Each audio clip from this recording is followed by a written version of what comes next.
এই রকম চালের ব্যাগগুলো কিন্তু সকলের ঘরেই থাকে, আর যখন বেশি হয়ে যায় তখন ভাবতে হয় কি করব। এখন আর চিন্তা করতে হবে না, ভাবতেও হবে না, এটা দিয়ে একটা খুব সুন্দর পাপোশ বানানো যায়। আর সেটাই তোমাদের সাথে শেয়ার করলাম। আর পুরো ভিডিওটা দেখার অনুরোধ রইল। প্রথমে আমি একটা চটের ব্যাগ নিয়েছি। তোমাদের কাছে যদি চটের ব্যাগ না থাকে তাহলে চটের বস্তা দিয়েও তোমরা এই পাপোশটা অনায়াসে বানিয়ে নিতে পারো। তোমাদের কাছে আমার একটা ছোট্ট অনুরোধ, যদি ভিডিওটি ভালো লাগে তাহলে লাইক কমেন্ট শেয়ার করে দেবে। আর যারা এখনও সাবস্ক্রাইব করোনি তারাও আমার চ্যানেলটিকে সাবস্ক্রাইব করে দেবে, আর পাশে থাকা বেল আইকনটিকেও প্রেস করে দেবে পরবর্তী যতগুলো ভিডিও আমি ছাড়বো সবার আগে নোটিফিকেশন পাওয়ার জন্য। ব্যাগের যে হ্যান্ডেল আছে এইগুলোকেও আমি কেটে বাদ দিয়ে দেব। আর এই যে সমান করে নিচ্ছি। তোমরা যদি বড় করে পাপোশ বানাতে চাও তাহলে ব্যাগের পুরো অংশটাই নিতে পারো। আমি যেহেতু ছোট করে বানাবো সেই জন্য আমি অর্ধেক অংশ নিয়েছি ব্যাগের। তারপরে আবার একটু সমান করে কেটে নেব। আমি যেহেতু প্রজাপতি ডিজাইন করব সেই জন্য আমি কলমের সাহায্যে প্রথমে আর্ট করে নেব। কলমের সাহায্যে প্রথমে আর্ট করে নিলে বেশি ভালো হয়। কলমের দাগটা আমি বুঝতে পারলেও ক্যামেরাতে বোঝা যাচ্ছে না, পরে আমি সেটা লক্ষ্য করলাম। তো যাই হোক, আমি এঁকে নিয়েছি। তারপর আমি একটা কাঁচির সাহায্যে সেই দাগ বরাবর কেটে নেব। যখন আমি কাটবো তখনই তোমরা বুঝতে পারবে যে আমি কি আর্ট করেছিলাম। আমার চ্যানেলে অনেক রকম ভিডিও দেওয়া আছে, তোমরা গিয়ে দেখে নিতে পারো। মোটামুটি সব রকমের ভিডিওই আমার চ্যানেলে তোমরা পেয়ে যাবে। তো দেখো আমি এরকম করে দাগ বরাবর কেটে নিচ্ছি। চলো তোমাদেরকে একটু জুম করেই দেখাই। এই যে এইবার বোঝা যাচ্ছে তো কলমের দাগ।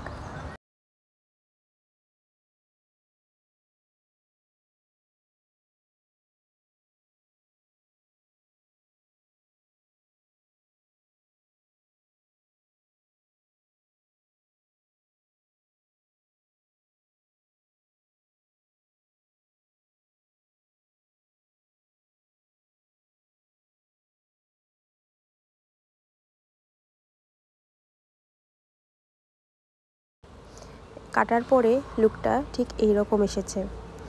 আর উল্টো দিকে এই যে তোমরা যেই দিকে ইচ্ছা সেই দিকেই এইবার কাজ করতে পারো।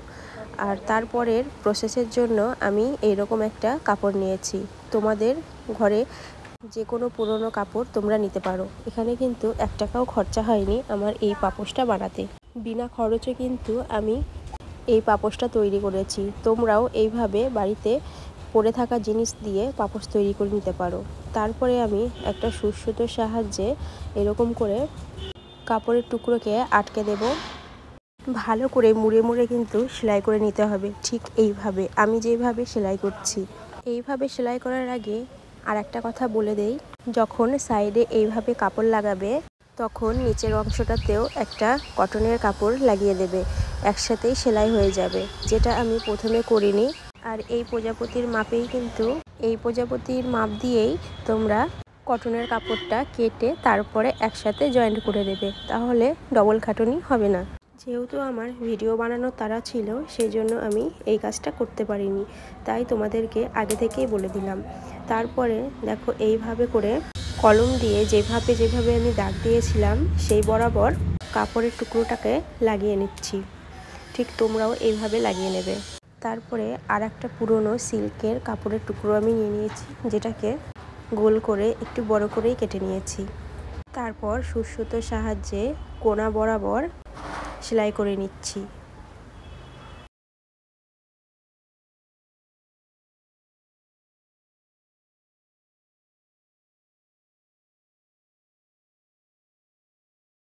এইভাবে সেলাই করে নিতে হবে।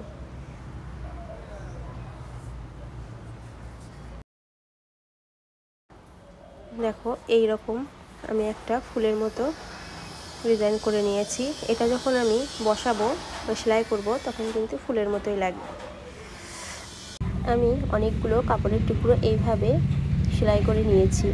আগে থেকেই অনেকগুলো এইভাবে সেলাই করে রেখে দিতে হবে, তাহলে সেলাই করতে সুবিধে হয়।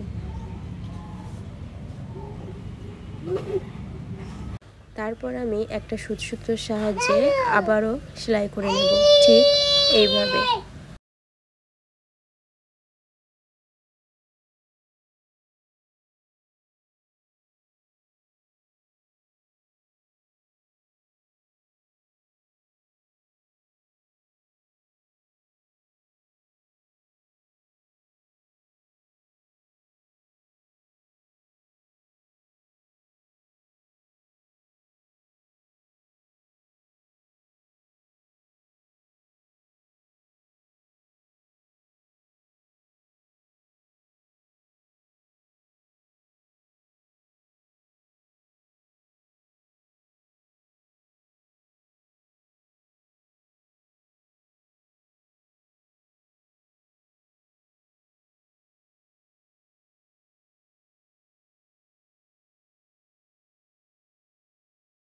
পুরোটা সেলাই করে তারপরে তোমাদেরকে দেখাচ্ছি।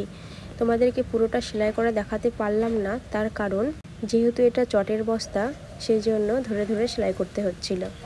তবে এই পাপোশটা বানাতে আমার 1 ঘন্টা টাইম লেগেছিল, 1 থেকে 1.5 ঘন্টা।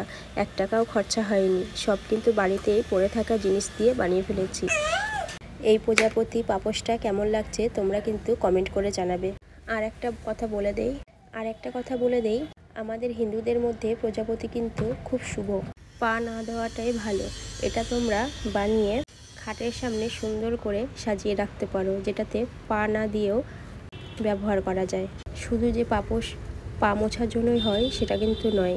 এই প্রজাপতি পাপোশ ঘরের সৌন্দর্যকে দ্বিগুণ বাড়িয়ে দেবে।